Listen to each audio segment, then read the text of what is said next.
There. This is Healthcare Provider Scope of Practice by Angela Cornett.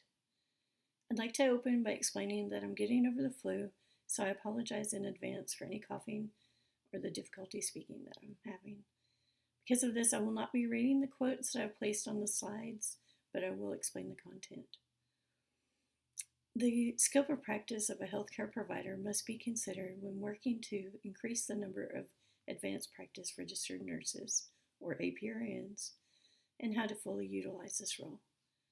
My focus for this presentation is primarily the role of the Psychiatric Mental Health Nurse Practitioner, or PMHNP, which is my helpful moniker following our graduation. The overwhelming need for providers, especially in rural areas, brings this issue to the forefront. Following the COVID-19 pandemic, the need for mental health providers has increased. Many other factors, including substance abuse, the presence of social media, financial difficulties, and lack of education, have all contributed to a greater need for mental health treatment. With the increase in demand for providers, the need to address barriers and unnecessary regulations has become a priority. There are several barriers to APRN practice. The APRN consensus model explains the lack of uniform model of regulations for APRN state to state, which makes it more challenging as a practitioner. A deeper understanding of the APRN role and scope of practice is also vital to fully integrate the APRN to the healthcare environment. APRNs can greatly improve access to care and contribute to disease prevention, and both the physical and mental state of our country demands this.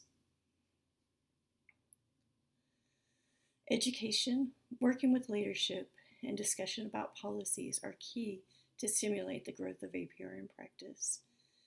This will help to improve the number of patients treated for their healthcare needs, especially to address mental health needs. With advancements that have been made in technology, telehealth will likely play a big part in the future APRN practice.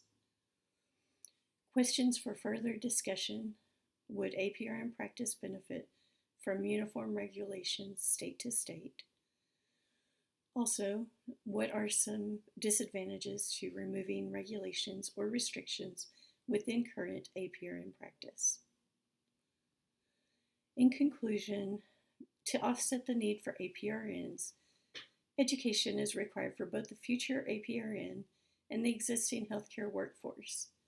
The future APRN needs to follow the curriculum through their chosen higher education facility, and the existing workforce should be educated about the APRN role and become more familiar with the APRN scope of practice. If we can achieve these two objectives, then the goal of providing great care for all patients is even closer to being achieved.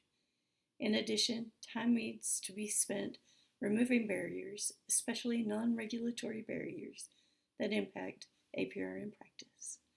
Thank you.